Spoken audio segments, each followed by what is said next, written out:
Hello everyone, welcome back to my channel. I am Judy with Cruise Travel Fun.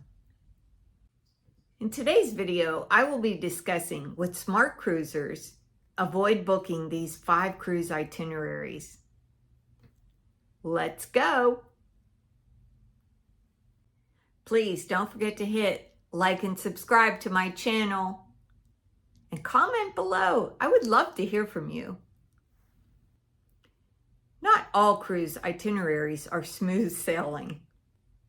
From maiden voyages with construction delays to post-dry dock hiccups, some trips definitely come with potential problems. So if you are a smart cruiser looking to avoid unnecessary headaches, you may want to avoid these 5 itineraries. Some people love them, and some people really do not like them. And here's why. Number 1, the maiden voyage. The first official sailing of a brand new ship can be quite exciting to some people, but to others, they want to avoid the maiden voyage. Some people love the experience of a brand new cruise ship. Some people want to be among the first to experience the latest cruise ship innovation. However, the maiden voyages are notoriously known for delays, and you can also experience last-minute itinerary changes on these maiden voyages. New cruise ships often face construction setbacks, which can delay itineraries and changes to the schedule. Maiden voyage itinerary changes have happened to several cruise lines in the past few years. And it leaves passengers having to either book a new itinerary or scrambling to get on the next date that is available to them for the maiden voyage. Not a good thing sometimes when you have vacations you have planned and dates of work that you need to get off. So you may want to think again about booking a maiden voyage. Number 2, first cruise itineraries after dry dock.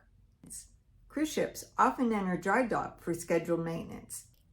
They do refurbishments, technical upgrades, and while we always love a ship that goes into dry dock, sometimes the coming out of dry dock first itinerary is not such a great idea, and here's why.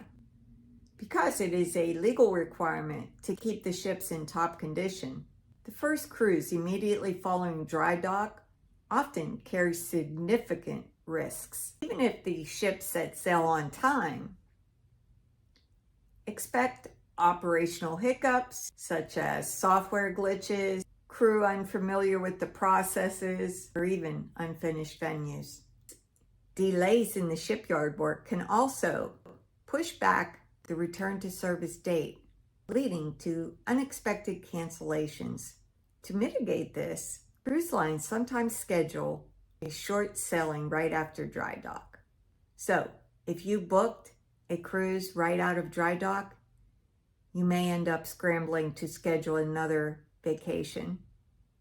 So even if the ship does sail on time out of dry dock, some areas may still be under maintenance, and new enhancements may not be fully operational. Most smart cruisers know to avoid these type of cruises right out of dry dock. They prefer a smoother sailing. Number 3, short cruise itineraries on a mega ship. 3 to 4 night cruises, particularly on large resort style ships, are often filled with party seekers looking for a quick weekend getaway. Beyond the social scene, these short itineraries leave little time for fully enjoying the entire ship. During these short weekend cruises, you may not get to experience the entire ship.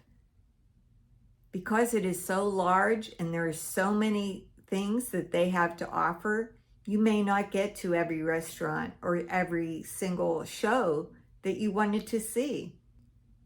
And in my experience, overall, you feel like you get on the ship and then you get right back off the ship. So by the time you learn where the elevator is you need to go to for your cabin, you're already getting off the ship. So for me, I do not prefer weekend getaways, but for some people, it may be fun. Additionally, short weekend getaways also are usually a lot of first-time cruisers. This can lead to longer lines for embarkment and disembarkment. There's usually general confusion for first-time cruisers. So for those seeking a high-energy weekend getaway party ship, you may want to get on board a weekend cruise. But for a more relaxed and want to experience the entire megaship, you may want to take a longer sailing cruise. Number 4, cruise itineraries with lots of tender ports. Some cruise itineraries rely heavily on tendering. Tendering is where passengers are transported via a small boat instead of docking at the pier. While this does allow access to smaller, more scenic destinations, it also introduces potential challenges that can disrupt your trip. Tendering is highly dependent on weather and sea conditions. If the water is too rough, the cruise line may cancel going into that port for the day. So, tendering, you may miss out on a port that you really wanted to go to. Even when conditions allow, getting ashore requires patience.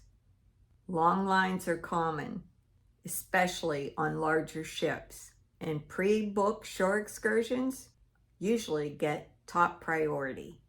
So if you are tendering as an independent traveler on shore, you may be waiting a bit longer. So you may want to consider how many tender ports you're willing to go on the cruise you booked. Number 5, repositioning cruises.